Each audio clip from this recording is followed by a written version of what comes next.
Hello friends, স্বাগতম তোমাদের প্রিয় ইউটিউব চ্যানেল অধ্যয়ন শুরু করার আগে বইটি খুলে রাখুন আর আমার সাথে পড়তে থাকুন। যাদের কাছে বইটি নাই তারা তাড়াতাড়ি বইটি কিনে নিও, বইটি সত্যিই খুব ভালো। আর একটি কথা, যদি ভিডিওটি দেখে তোমার উপকার হয়ে থাকে তাহলে সাবস্ক্রাইব ও লাইক করে দিয়ে। চলো শুরু করি। আমার লাক্সমিকান্ত সারের ইন্ডিয়ান পলিটি বইটি চ্যাপ্টার ভিত্তিক পড়ব। The crown rule 1858-1947, government of India act of 1858, the crown rule 1858-1947, 1858 সালের ভারত সরকার আইন। This significant act was enacted in the wake of the revolt of 1857, also known as the First War of Independence or the Sepoy Mutiny. The Act, known as the Act for the Good Government of India, abolished the East India Company and transferred the powers of government, territories and revenues to the British Crown. এই তাৎপর্যপূর্ণ আইনটি 1857 সালের বিদ্রোহের পরিপ্রেক্ষিতে প্রণীত হয়েছিল, যা স্বাধীনতার প্রথম যুদ্ধ বা সিপাহী বিদ্রোহ নামেও পরিচিত। আইনটি ভারতের গুড গভর্নমেন্টের জন্য আইন হিসাবে পরিচিত ইস্ট ইন্ডিয়া কোম্পানিকে বিলুপ্ত করে এবং সরকার, অঞ্চল এবং রাজস্বের ক্ষমতা ব্রিটিশ ক্রাউনের কাছে হস্তান্তর করে। The features of this act were as follows. এই আইনের বৈশিষ্ট্যগুলি নিম্নরূপ ছিল: It provided that India henceforth was to be governed by and in the name of Her Majesty. It changed the designation of the Governor General of India to that of Viceroy of India. The Viceroy was the direct representative of the British Crown in India. Lord Canning thus became the first Viceroy of India. এটি প্রদান করেছিল যে ভারত এখন থেকে মহারাজের দ্বারা এবং তার নামে শাসিত হবে। এটি ভারতের গভর্নর জেনারেলের পদবিকে ভারতের ভাইসরয়ের পদে পরিবর্তন করে। তিনি ভাইসরয় ছিলেন ভারতে ব্রিটিশ ক্রাউনের সরাসরি প্রতিনিধি। এইভাবে লর্ড ক্যানিং ভারতের প্রথম ভাইসরয় হন। 2.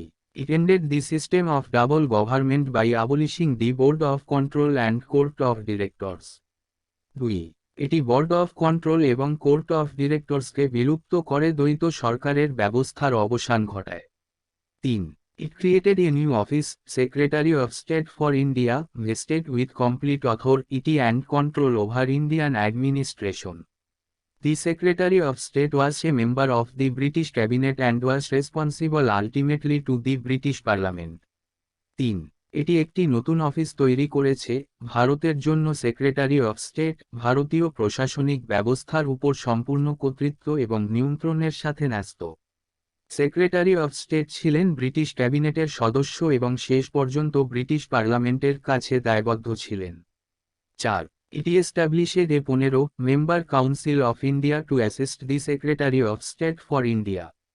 দি council was an advisory body. The Secretary of State was made the chairman of the council. 4. এটি ভারতের জন্য সেক্রেটারি অফ স্টেটকে সহায়তা করার জন্য ভারতের একটি 15 সদস্যের কাউন্সিল প্রতিষ্ঠা করে। পরিষদ ছিল একটি উপদেষ্টা সংস্থা। রাষ্ট্রসচিবকে পরিষদের চেয়ারম্যান করা হয়। 5. It constituted the Secretary of State in Council as a body corporate, capable of suing and being sued in India and in England. 5. এটি একটি বডি কর্পোরেট হিসাবে secretary of state in council গঠন করে, ভারত এবং ইংল্যান্ডে মামলা করতে এবং মামলা করতে সক্ষম।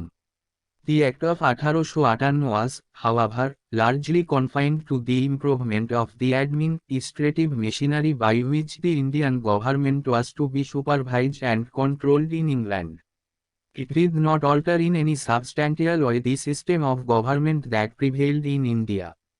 1858 সালের আইনটি অবশ্য অনেকটাই প্রশাসনিক যন্ত্রের উন্নতির মধ্যে সীমাবদ্ধ ছিল, যার দ্বারা ভারত সরকারকে ইংল্যান্ডে তত্ত্বাবধান ও নিয়ন্ত্রিত করা হতো। এটি বিরাজমান সরকার ব্যবস্থার কোনো উল্লেখযোগ্য পরিবর্তন করেনি। ভারতে Indian councils act of 1861। After the great revolt of 1857, the British government felt the necessity of seeking the cooperation of the Indians in the administration of their country. In pursuance of this policy of association, 3 acts were enacted by the British Parliament in 1861, 1892 and 1909. The Indian Councils Act of 1861 is an important landmark in the constitutional and political history of India. 1857 সালের মহান বিদ্রোহের পর British সরকার তাদের দেশের প্রশাসনে ভারতীয়দের সহযোগিতা চাওয়ার প্রয়োজনীয়তা অনুভব করে। অ্যাসোসিয়েশনের এই নীতি অনুসরণে 1861, 1892 এবং 1909 সালে ব্রিটিশ পার্লামেন্ট দ্বারা 3টি আইন প্রণয়ন করা হয়েছিল। 1861 সালের ইন্ডিয়ান কাউন্সিল অ্যাক্ট ভারতের সাংবিধানিক ও রাজনৈতিক ইতিহাসে একটি গুরুত্বপূর্ণ landmark. The features of this act were as follows. এই আইনের বৈশিষ্ট্যগুলি নিম্নরূপ ছিল: 1. It made a beginning of the representative institutions by associating Indians with the law-making process.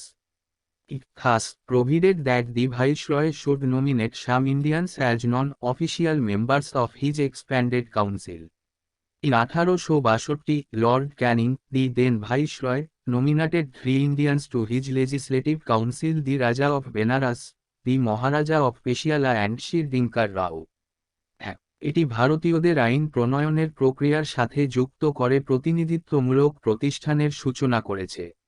এইভাবে শর্ত থাকে যে ভাইসরয় তার বর্ধিত কাউন্সিলের বেসরকারি সদস্য হিসাবে কিছু ভারতীয়কে মনোনীত করবেন। 1862 সালে লর্ড ক্যানিং, তৎকালীন ভাইসরয়, 3 জন ভারতীয়কে তার আইন পরিষদে মনোনীত করেছিলেন: বেনারসের রাজা, পাতিয়ালার মহারাজা এবং শার দিনকর রাও। 2. It initiated the process of decentralization by restoring the legislative powers to the Bombay and Madras presidencies. It thus reversed the centralizing tendency that started from the Regulating Act of 1773 and reached its climax under the Charter Act of 1833. This policy of legislative devolution resulted in the grant of almost complete internal autonomy to the province in 1937. 2. এটি বোম্বে এবং মাদ্রাজ প্রেসিডেন্সিতে আইন প্রণয়নের ক্ষমতা পুনরুদ্ধার করে বিকেন্দ্রীকরণের প্রক্রিয়া শুরু করে। এটি এইভাবে 1773 সালের রেগুলেটিং অ্যাক্ট থেকে শুরু হওয়া কেন্দ্রীকরণের প্রবণতাকে বিপরীত করে এবং 1833 সালের সনদ আইনের অধীনে চূড়ান্ত পর্যায়ে পৌঁছে। আইনি হস্তান্তরের এই নীতির ফলে 1937 সালে প্রদেশগুলিকে প্রায় সম্পূর্ণ অভ্যন্তরীণ স্বায়ত্তশাসন প্রদান করা হয়েছিল। 3.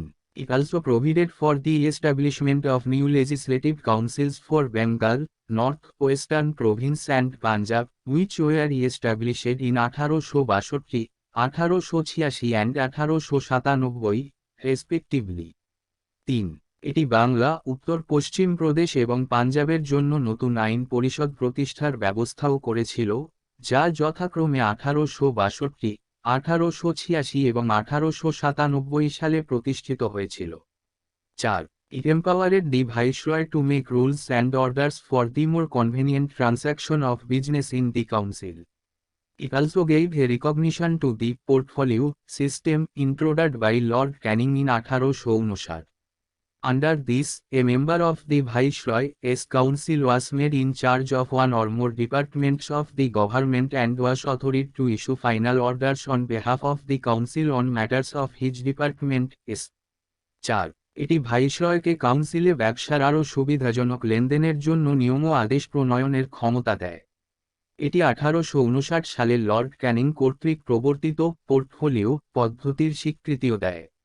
এর অধীনে ভাইসরয়ের কাউন্সিলের একজন সদস্যকে সরকারের এক বা একাধিক বিভাগের ইনচার্জ করা হয় এবং তার পক্ষে চূড়ান্ত আদেশ জারি করার ক্ষমতা দেওয়া হয়।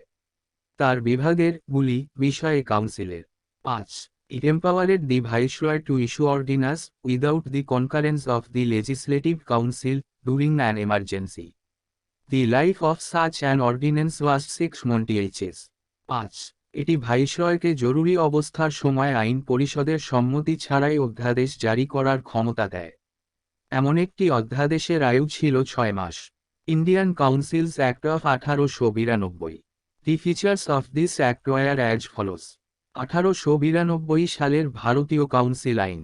এই আইনের বৈশিষ্ট্যগুলি নিম্নরূপ ছিল: 1. It increased the number of additional, non-official, members in the central and provincial legislative councils, but maintained the official majority in them. 2. এটি কেন্দ্রীয় এবং প্রাদেশিক আইন পরিষদে অতিরিক্ত অফিসিয়াল সদস্যের সংখ্যা বাড়িয়েছে, কিন্তু তাদের মধ্যে সরকারি সংখ্যাগরিষ্ঠতা বজায় রেখেছে। 2. It increased the functions of legislative councils and gave them the power of discussing the budget and addressing questions to the executive. 2. এটি আইন পরিষদের কার্যাবলী বৃদ্ধি করে এবং তাদের বাজেট নিয়ে আলোচনা করার এবং নির্বাহী পরিষদের কাছে প্রশ্ন করার ক্ষমতা দেয়। 3. It provided for the nomination of some non-official members of the Central Legislative Council by the Viceroy on the recommendation of the Provincial Legislative Councils and the Bengal Chamber of Commerce, and b. that of the Provincial Legislative Councils by the Governors on the recommendation of district boards, municipalities, universities, trade associations, jamindars and chambers. 3. এটি প্রাদেশিক আইন পরিষদ এবং Bengal chamber of কমার্সের সুপারিশে viceroy কর্তৃক কেন্দ্রীয় আইন পরিষদের কিছু বেসরকারি সদস্যের মনোনয়নের বিধান করেছিল এবং প্রাদেশিক আইন পরিষদের দ্বারা জেলা বোর্ড, পৌরসভা, বিশ্ববিদ্যালয়, ব্যবসায়ী সমিতি, জমিদার ও চেম্বারদের সুপারিশে গভর্নররা। The Act made a limited and indirect provision for the use of election in filling up some of the non-official seats both in the central and provincial legislative councils. The word election was, however, not used in the Act.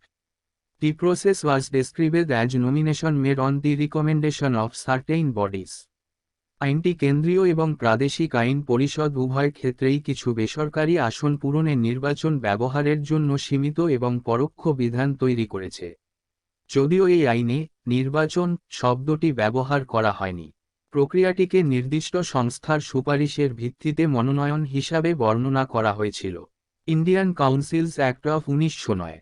This act is also known as Marley Mint Reforms. Lord Marley was the then Secretary of State for India and Lord Minto was the then Viceroy of India. The features of this act were as follows. 1909 সালের ভারতীয় council আইন। এই আইনটি Morley মিন্টে সংস্কার নামেও পরিচিত। Lord Morley ভারতের তৎকালীন সেক্রেটারি অফ স্টেট এবং লর্ড মিন্টো ছিলেন ভারতের তৎকালীন ভাইসরয়। এই আইনের বৈশিষ্ট্যগুলি নিম্নরূপ ছিল। It considerably increased the size of the legislative councils, both central and provincial. The number of members in the Central Legislative Council was raised from 16 to 7. The number of members in the Provincial Legislative Councils was not uniform. এটি কেন্দ্রীয় এবং প্রাদেশিক উভয় আইন পরিষদের আকারকে উল্লেখযোগ্যভাবে বৃদ্ধি করেছে। কেন্দ্রীয় আইন পরিষদে সদস্য সংখ্যা 16 থেকে 60-এ উন্নীত করা হয়। প্রাদেশিক আইন পরিষদে সদস্য সংখ্যা অভিন্ন ছিল না। 2. It retained official majority in the Central Legislative Council, but allowed the Provincial Legislative Councils to have non-official majority. 2. এটি কেন্দ্রীয় আইন পরিষদে সরকারি সংখ্যাগরিষ্ঠতা ধরে রেখেছিল, কিন্তু প্রাদেশিক আইন পরিষদগুলিকে বেসরকারি সংখ্যাগরিষ্ঠতার অনুমতি দেয়। 3. It enlarged the deliberative functions of the legislative councils at both the levels. For example, members were allowed to ask supplementary questions, move resolutions on the budget and so on. 3. এটি উভয় স্তরে আইন পরিষদের ইচ্ছাকৃত কারাগুলিকে প্রসারিত করেছে। উদাহরণস্বরূপ, সদস্যদের সম্পূরক প্রশ্ন জিজ্ঞাসা করার অনুমতি দেওয়া হয়েছিল, বাজেটে রেজলিউশনগুলি সরানো হয়েছিল এবং আরও অনেক কিছু। 4. It provided, for the first time, for the association of Indians with the executive councils of the Viceroy and governors. Satyendra Prasad Sinha became the first Indian to join the Viceroy's executive council. He was appointed as the law member. 4. এটি viceroy এবং গভর্নরদের কার্যনির্বাহী পরিষদের সাথে ভারতীয়দের মেলামেশার জন্য প্রথমবার প্রদান করেছিল। সত্যেন্দ্র প্রসাদ সিনহা ভাইসরয়ের কার্যনির্বাহী পরিষদে যোগদানকারী প্রথম ভারতীয় হন। তিনি আইন সদস্য হিসেবে নিয়োগ পান। 5. It introduced a system of communal representation for Muslims by accepting the concept of separate electorate. Under this, the Muslim members were to be elected only by Muslim voters. Thus, the Act legalized communalism, and Lord Minto came to be known as the father of communal electorate. 5. এটি পৃথক নির্বাচকমণ্ডলী ধারণা গ্রহণ করে মুসলমানদের জন্য সাম্প্রদায়িক প্রতিনিধিত্বের একটি ব্যবস্থা চালু করেছিল। এর অধীনে মুসলিম সদস্যরা শুধুমাত্র মুসলিম ভোটারদের দ্বারা নির্বাচিত হবেন। এইভাবে আইনটি সাম্প্রদায়িকতাকে বৈধতা দেয় এবং লর্ড মিন্টো সাম্প্রদায়িক নির্বাচনের জনক হিসাবে পরিচিত হন। 6. It also provided for the separate representation of presidency corporations, chambers of commerce, universities and jamindars. 6. এটি Presidency corporation, chamber of commerce, বিশ্ববিদ্যালয় এবং জমিদারদের পৃথক প্রতিনিধিত্বের ব্যবস্থাও করেছিল। Government of India act of 1919 1919 সালের ভারত সরকার আইন। অন আগস্টের 20, 1917, the British government declared, for the first time, that its objective was the gradual introduction of responsible government in India. 20 August 1917 British সরকার প্রথমবারের মতো ঘোষণা করে যে তার উদ্দেশ্য ছিল ভারতে ধীরে ধীরে দায়িত্বশীল সরকারের প্রবর্তন। The Government of India Act of 1919 was thus enacted, which came into force in 1921. This act is also known as Montagu-Chelmsford Reforms. Montagu was the Secretary of State for India and Lord Chelmsford was the Viceroy of India. এইভাবে 1919 সালের ভারত সরকার আইন প্রণয়ন করা হয়েছিল, যা 1921 সালে কার্যকর হয়েছিল। এই আইনটি মন্টাগু চেমসফোর্ড রিফর্মস নামেও পরিচিত। মন্টাগু ভারতের সেক্রেটারি অফ স্টেট এবং লর্ড চেমসফোর্ড ছিলেন ভারতের viceroy. The features of this act were as follows. এই আইনের বৈশিষ্ট্যগুলি নিম্নরূপ ছিল: It relaxed the central control over the province by demarcating and separating the central and provincial subjects. এটি কেন্দ্রীয় এবং প্রাদেশিক বিষয়গুলিকে সীমাবদ্ধ এবং পৃথক করে প্রদেশগুলির উপর কেন্দ্রীয় নিয়ন্ত্রণ শিথিল করে। The central and provincial legislatures were authorized to make laws on their respective list of subjects. However, the structure of government continued to be centralized and unitary. কেন্দ্রীয় এবং প্রাদেশিক আইনসভাগুলি তাদের নিজ নিজ বিষয়ের তালিকায় আইন প্রণয়নের জন্য অনুমোদিত ছিল। যাই হোক, সরকারের কাঠামো কেন্দ্রীভূত এবং একক হতে থাকে। It further divided the provincial subjects into two parts, transferred and reserved. The transferred subjects were to be administered by the governor with the aid of ministers responsible to the legislative council. The reserved subjects, on the other hand, were to be administered by the governor and his executive council without being responsible to the legislative council. This dual scheme of governance was known as diarchy, a term derived from the Greek word diarche, which means do will rule. However, this experiment was largely unsuccessful. এটি আরও প্রাদেশিক বিষয়গুলিকে দুটি ভাগে বিভক্ত করেছে: স্থানান্তরিত এবং সংরক্ষিত। হস্তান্তরিত বিষয়গুলি আইন পরিষদের দায়িত্বপ্রাপ্ত মন্ত্রীদের সহায়তায় গভর্নর দ্বারা পরিচালিত হতো। অন্যদিকে, সংরক্ষিত বিষয়গুলি আইন পরিষদের প্রতি দায়বদ্ধ না হয়ে গভর্নর এবং তার নির্বাহী পরিষদ দ্বারা পরিচালিত হবে। শাসনের এই দ্বৈত পরিকল্পনাটি ডায়ার্কি নামে পরিচিত ছিল, একটি শব্দ যা গ্রিক শব্দ ডিয়ার্চে থেকে এসেছে, যার অর্থ দ্বৈত শাসন। যাই হোক, এই পরীক্ষাটি অনেকাংশে ব্যর্থ হয়েছিল। 3. It introduced, for the first time, bicameralism and direct elections in the country. Thus, the Indian Legislative Council was replaced by a bicameral legislature consisting of an upper house, Council of State, and a lower house, Legislative Assembly. The majority of members of both the houses were chosen by direct election. 3. এটি প্রথমবারের মতো দেশে দ্বি-সামরিকতাবাদ এবং সরাসরি নির্বাচনের সূচনা করে। এইভাবে, ভারতীয় আইন পরিষদ একটি উচ্চকক্ষ, রাজ্য পরিষদ, এবং একটি নিম্নকক্ষ বিধানসভা নিয়ে গঠিত একটি দ্বিকক্ষ বিশিষ্ট আইনসভা দ্বারা প্রতিস্থাপিত হয়। উভয় কক্ষের সংখ্যাগরিষ্ঠ সদস্য সরাসরি নির্বাচনের মাধ্যমে নির্বাচিত হন। 4. It required that the 3 of the 6 members of the Viceroy's Executive Council other than the Commander-in-Chief were to be Indian. 4. ভাইসরয়ের কার্যনির্বাহী পরিষদের 6 সদস্যের মধ্যে 3 জনের, কমান্ডার ইন চিফ ব্যতীত, ভারতীয় হতে হবে। 5. It extended the principle of communal representation by providing separate electorates for CHs, Indian Christians, Anglo-Indians and Europeans. 5. এটি শিখ, ভারতীয় খ্রিস্টান, অ্যাংলো ইন্ডিয়ান এবং ইউরোপীয়দের জন্য পৃথক নির্বাচকমণ্ডলী প্রদান করে সাম্প্রদায়িক প্রতিনিধিত্বের নীতিকে প্রসারিত করেছে। 6. It granted franchise to a limited number of people on the basis of property, tax or education. 6. এটি সম্পত্তি, কর বা শিক্ষার ভিত্তিতে সীমিত সংখ্যক লোককে ভোটাধিকার প্রদান করেছে। 7. It created a new office of the High Commissioner for India in London and transferred to him some of the functions hitherto performed by the Secretary of State for India. 7. এটি লন্ডনে ভারতের জন্য হাই কমিশনারের একটি নতুন কার্যালয় তৈরি করে এবং তার কাছে ভারতের সেক্রেটারি অফ স্টেট দ্বারা সম্পাদিত কিছু কার্যাবলী হস্তান্তর করে। It provided for the establishment of a public service commission.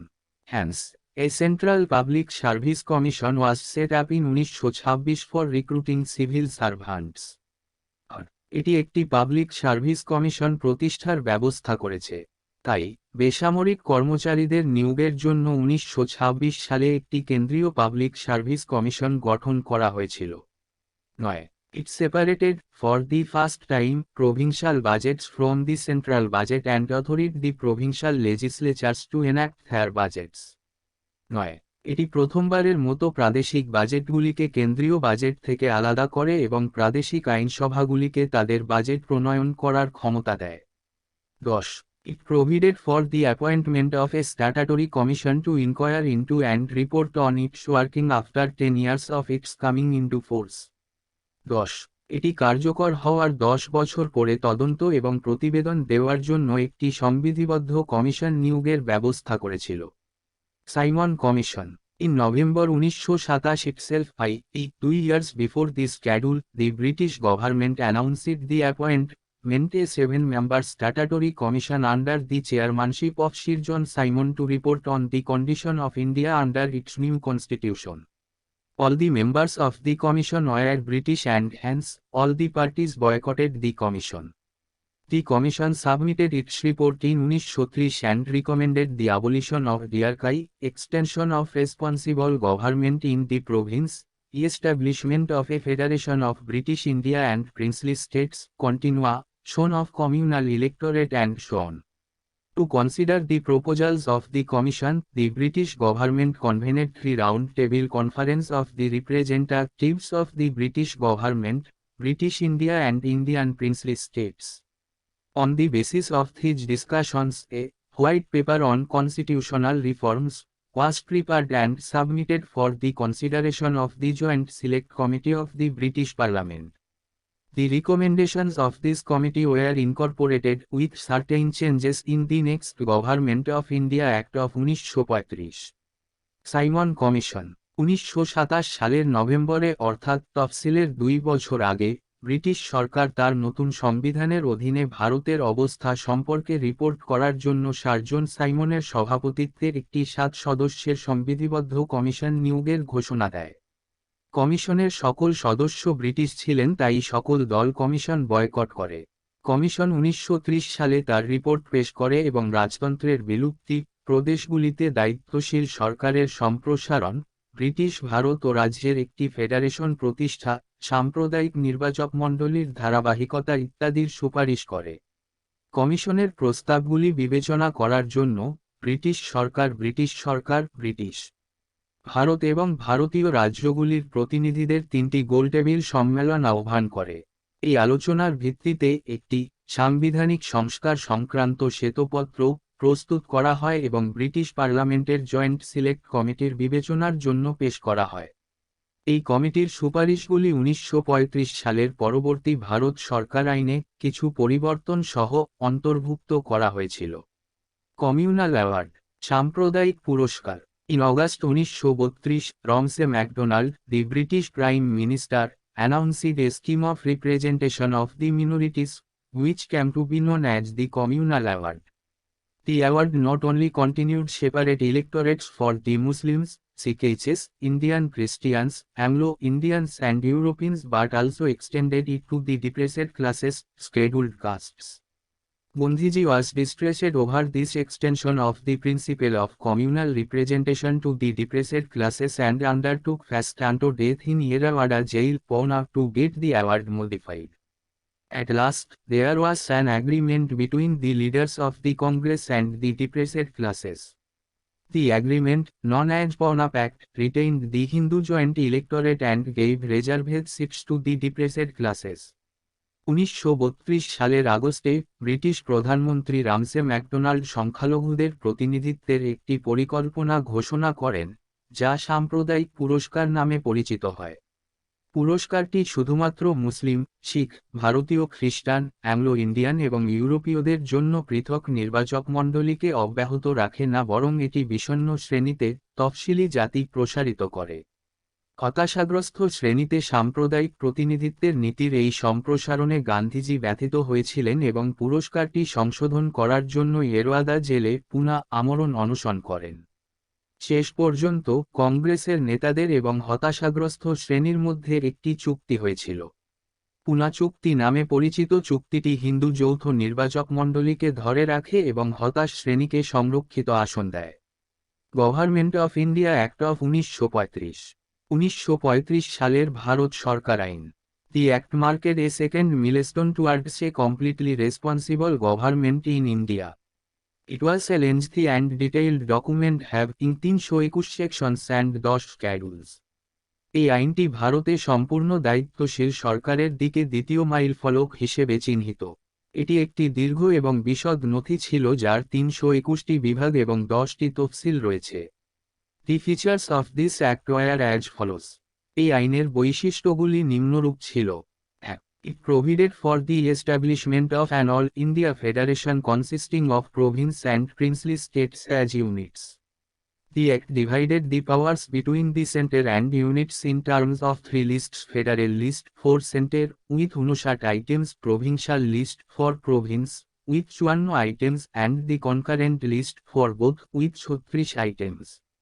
Residuary powers were given to the Viceroy. However, the federation never came into being as the princely states did not join it. এটি একক হিসাবে প্রদেশ এবং রাজ্যের রাজ্যগুলির সমন্বয়ে একটি সর্বভারতীয় federation প্রতিষ্ঠার ব্যবস্থা করেছিল। এই আইনটি 3টি তালিকার ভিত্তিতে কেন্দ্র ও ইউনিটের মধ্যে ক্ষমতা বিভক্ত করেছে: ফেডারেল তালিকা, কেন্দ্রের জন্য 59টি আইটেম সহ; প্রাদেশিক তালিকা, প্রদেশের জন্য 54টি আইটেম সহ; এবং সমবর্তী তালিকা, উভয়ের জন্য 36টি আইটেম সহ। অবশিষ্ট ক্ষমতা ভাইসরয়কে দেওয়া হয়।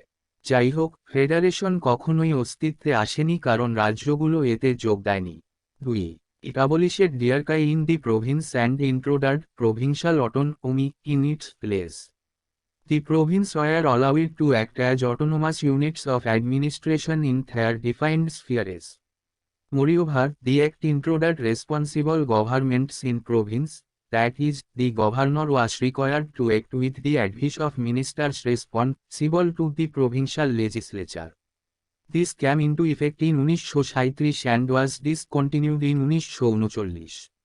2. এটি প্রদেশগুলিতে স্বৈরাচার বিলুপ্ত করে এবং এর জায়গায় প্রাদেশিক স্বায়ত্তশাসন চালু করে। প্রদেশগুলিকে তাদের সংজ্ঞায়িত ক্ষেত্রগুলিতে প্রশাসনের স্বায়ত্তশাসিত ইউনিট হিসাবে কাজ করার অনুমতি দেওয়া হয়েছিল। অধিকন্তু, এই আইনটি প্রদেশগুলিতে দায়িত্বশীল সরকারগুলি চালু করেছিল, অর্থাৎ গভর্নরকে প্রাদেশিক আইনসভার প্রতি দায়বদ্ধ মন্ত্রীদের পরামর্শ নিয়ে কাজ করতে হয়েছিল। এটি 1937 সালে কার্যকর হয়েছিল এবং 1939 সালে এটি বন্ধ করা হয়েছিল। 3. It provided for the adoption of diarchy at the centre. Consequently, the federal subjects were divided into reserved subjects and transferred subjects. However, this provision of the Act did not come into operation at all. 3. এটি কেন্দ্রে স্বৈরতন্ত্র গ্রহণের ব্যবস্থা করেছে। ফলস্বরূপ, federal বিষয়গুলি সংরক্ষিত বিষয় এবং স্থানান্তরিত বিষয়গুলিতে বিভক্ত ছিল। তবে আইনের এই বিধানটি আদৌ কার্যকর হয়নি। 4. It introduced bicameralism in 6 out of 11 provinces. Thus, the legislatures of Bengal, Bombay, Madras, Bihar, Assam and the United Province were made bicameral, consisting of a legislative council, upper house, and a legislative assembly, lower house. However, many restrictions were placed on them. 4. এটি 11টি প্রদেশের মধ্যে 6টিতে দীক্ষাতন্ত্র চালু করে। এইভাবে বাংলা, বোম্বাই, মাদ্রাজ, বিহার, আসাম এবং United প্রদেশের আইনসভাগুলিকে একটি আইন পরিষদ উচ্চ কক্ষ এবং একটি আইনসভা নিম্নকক্ষ নিয়ে দ্বিকক্ষ বিশিষ্ট করা হয়েছিল। তবে তাদের ওপর অনেক বিধিনিষেধ আরোপ করা হয়েছে। 5. It further extended the principle of communal representation by providing separate electorates for depressed classes, scheduled castes, women and labor workers. 5. এটি হতাশাগ্রস্ত শ্রেণী, তফসিলি জাতি, নারী এবং শ্রমিকদের শ্রমিক জন্য পৃথক নির্বাচকমণ্ডলী প্রদান করে সাম্প্রদায়িক প্রতিনিধিত্বের নীতিকে আরও প্রসারিত করেছে। 6. It abolished the Council of India, established by the Government of India Act of 1858. The Secretary of State for India was provided with a team of advisors. 6. এটি 1858 সালের ভারত সরকারের আইন দ্বারা প্রতিষ্ঠিত কাউন্সিল অফ ইন্ডিয়া বিলুপ্ত করে। ভারতের জন্য রাজ্য সচিবকে উপদেষ্টাদের একটি দল সরবরাহ করা হয়েছিল। 7. It extended franchise. About 10% of the total population got the voting right. 7. এটি বর্ধিত ভোটাধিকার। মোট জনসংখ্যার প্রায় 10% ভোটাধিকার পেয়েছে। It provided for the establishment of a Reserve Bank of India to control the currency and credit of the country. এটি দেশের মুদ্রা ও ঋণ নিয়ন্ত্রণের জন্য একটি রিজার্ভ ব্যাংক অফ ইন্ডিয়া প্রতিষ্ঠার ব্যবস্থা করেছিল। 9. It provided for the establishment of not only a Federal Public Service Commission, but also a Provincial Public Service Commission and Joint Public Service Commission for 2 or more provinces. 9.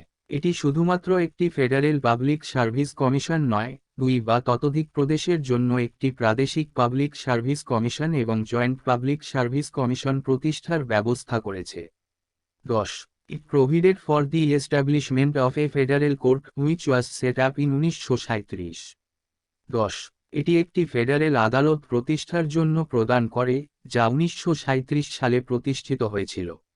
Indian independence act of 1947। 1947 সালের ভারতীয় স্বাধীনতা আইন। On February 20, 1947, the British Prime Minister Clement Attlee declared that the British rule in India allowed end by June 30, 1948, after which the power allowed be transferred to responsible Indian hands. This announcement was followed by the agitation by the Muslim League demanding partition of the country. Again on June 3, 1947, the British government made it clear that any constitution framed by the Constituent Assembly of India, formed in 1946, cannot apply to those parts of the country which were unwilling to accept it.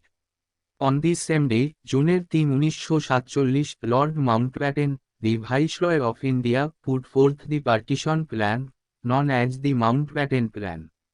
The plan was accepted by the Congress and the Muslim League. Immediate effect was given to the plan by enacting the Indian Independence Act 1947. 20 February 1947-এ British প্রধানমন্ত্রী Clement Attlee ঘোষণা করেছিলেন যে ভারতে British শাসন 1948 সালের জুনের মধ্যে শেষ হবে, এরপর ক্ষমতা চলে যাবে দায়িত্বশীল ভারতীয় হাতে।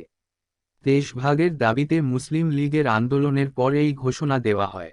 আবার 3রা জুন 1947-এ ব্রিটিশ সরকার স্পষ্ট করে দিয়েছিল যে ভারতের গণপরিষদ 1946 সালে গঠিত দ্বারা প্রণীত কোনো সংবিধান দেশের সেই অংশগুলিতে প্রযোজ্য হতে পারে না যারা এটি গ্রহণ করতে রাজি নয়। একই দিনে 3রা জুন 1947 ভারতের ভাইসরয় লর্ড মাউন্টব্যাটেন প্ল্যান নামে পরিচিত দেশভাগের পরিকল্পনা পেশ করেন। পরিকল্পনাটি কংগ্রেস এবং মুসলিম লীগ দ্বারা গৃহীত হয়েছিল।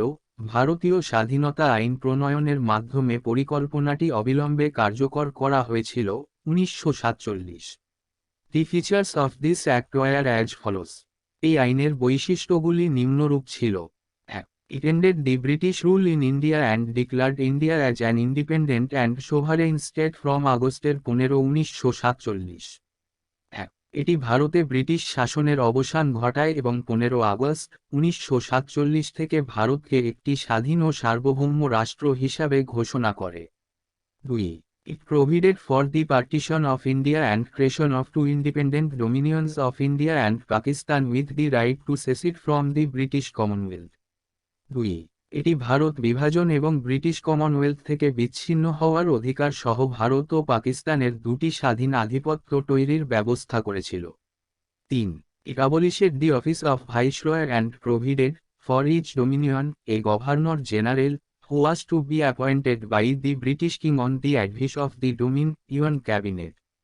His Majesty's government in Britain was to have no responsibility with respect to the government of India or Pakistan. 3. এটি ভাইসরয়ের কার্যালয়কে বিলুপ্ত করে এবং প্রতিটি ডোমিনিয়নের জন্য একজন গভর্নর জেনারেলের ব্যবস্থা করে, যাকে ব্রিটিশ রাজা ডোমিনিয়ন ক্যাবিনেটের পরামর্শে নিযুক্ত করতেন। ব্রিটেনে মহামহিম সরকারের ভারত বা পাকিস্তান সরকারের প্রতি কোনো দায়িত্ব ছিল না। 4. It empowered the constituent assemblies of the two dominions to frame and adopt any constitution for their respective nations and to repeal any act of the British Parliament, including the Independence Act itself. 4. এটি দুটি অধিরাজ্যের গণপরিষদগুলিকে তাদের নিজ নিজ জাতির জন্য যে কোনো সংবিধান প্রণয়ন ও গ্রহণ করার এবং স্বাধীনতা আইন সহ ব্রিটিশ পার্লামেন্টের যে কোনো আইন বাতিল করার ক্ষমতা প্রদান করে। 5. It empowered the constituent assemblies of both the dominions to legislate for their respective territories till the new constitutions were drafted and enforced. No act of the British Parliament passed after August 15, 1947 was to extend to either of the new dominions unless it was extended thereto by a law of the legislature of the Dominion. 5. এটি উভয় রাজ্যের গণপরিষদগুলিকে তাদের নিজ নিজ অঞ্চলের জন্য আইন প্রণয়নের ক্ষমতা দেয় যতক্ষণ না নতুন সংবিধান প্রণীত এবং কার্যকর করা হয়। 15 আগস্ট 1947 সালের পর ব্রিটিশ পার্লামেন্টের কোনো আইন পাশ করা হয়নি যেটি নতুন ডোমিনিয়নের যে কোনো একটিতে প্রসারিত করা হয়নি যদি না এটি আধিপত্যের আইনসভার আইন দ্বারা প্রসারিত হয়। 6. It abolished the office of the Secretary of State for India and transferred his functions to the Secretary of State for Commonwealth Affairs. 6. এটি ভারতের সেক্রেটারি অফ স্টেটের অফিস বাতিল করে এবং কমনওয়েলথ বিষয়ক সেক্রেটারি অফ স্টেটের কাছে তার কার্যাবলী হস্তান্তর করে। 7. It proclaimed the lapse of British paramountcy over the Indian princely states and treaty relations with tribal array from August 15, 1947. 7. এটি 15 আগস্ট 1947 থেকে ভারতীয় রাজ্যের রাজ্যগুলির উপর ব্রিটিশদের সর্বোত্তমত্বের অবসান এবং উপজাতীয় অঞ্চলগুলির সাথে চুক্তি সম্পর্কের কথা ঘোষণা করে। It granted freedom to the Indian princely states either to join the Dominion of India or Dominion of Pakistan or to remain independent. এটি ভারতীয় রাজ্যগুলিকে হয় ভারতের ডোমিনিয়ন বা পাকিস্তানের অধিরাজ্যে যোগদান করার বা স্বাধীন থাকার স্বাধীনতা দেয়। 9.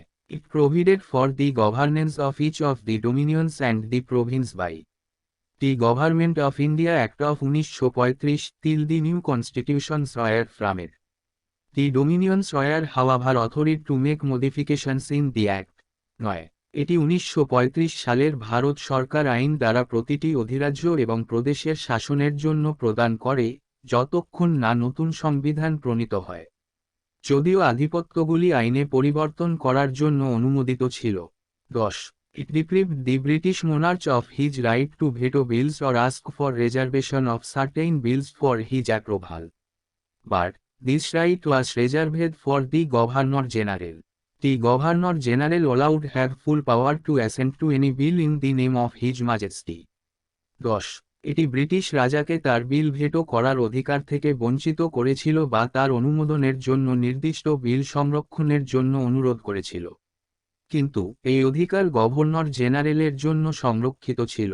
গভর্নর জেনারেল মহামহিমের নামে যে কোনো বিল সম্মতি দেওয়ার পূর্ণ ক্ষমতা পাবেন। 11. It designated the Governor General of India and the provincial governors as constitutional, nominal heads of the states. They were made to act on the advice of the respective council of ministers in all matters. 11. এটি ভারতের governor general এবং প্রাদেশিক গভর্নরদের রাজ্যগুলির সাংবিধানিক, নামমাত্র প্রধান হিসাবে মনোনীত করেছে। তাদের সকল বিষয়ে নিজ নিজ মন্ত্রী পরিষদের পরামর্শ অনুযায়ী কাজ করতে বাধ্য করা হয়েছে। 12. It dropped the title of Emperor of India from the royal titles of the King of England. 12. এটি ইংল্যান্ডের রাজার রাজকীয় উপাধি থেকে ভারতের সম্রাটের উপাধি বাদ দেয়। 13. It discontinued the appointment to civil service and reservation of posts by the Secretary of State for India. The members of the civil service appointed before August 15, 1947 allowed continue to enjoy all benefits that they were entitled to till that time. 13. এটি civil সার্ভিসে নিয়োগ এবং ভারতের secretary of state দ্বারা পদ সংরক্ষণ বন্ধ করে দিয়েছে। 15 আগস্ট 1947 সালের আগে নিয়োগকৃত সিভিল সার্ভিসের সদস্যরা সেই সময় পর্যন্ত সমস্ত সুবিধা ভোগ করতে থাকবেন যা তারা প্রাপ্য ছিল। At the stroke of midnight of 14-15 August 1947, the British rule came to an end and power was transferred to the two new independent dominions of India and Pakistan. Lord Mountbatten became the first Governor General of the new Dominion of India. He swore in Jawaharlal Nehru as the first Prime Minister of Independent India. The Constituent Assembly of India formed in 1946 became the Parliament of the Indian Dominion. 1947 সালের 14-15 August মধ্যরাতে British শাসনের অবসান ঘটে এবং ক্ষমতা হস্তান্তর করা হয় ভারত ও পাকিস্তানের দুটি নতুন স্বাধীন অধিরাজ্যে। লর্ড মাউন্টব্যাটেন ভারতের নতুন ডোমিনিয়নের প্রথম গভর্নর জেনারেল হন। তিনি স্বাধীন ভারতের প্রথম প্রধানমন্ত্রী হিসেবে জওহরলাল নেহরুর কাছে শপথ নেন। 1946 সালে গঠিত ভারতের গণপরিষদ ভারতীয় ডোমিনিয়নের সংসদে পরিণত হয়। এখানেই প্রথম চ্যাপ্টারটি শেষ করলাম। পরবর্তী ভিডিওতে আমরা দ্বিতীয় চ্যাপ্টার পড়ব।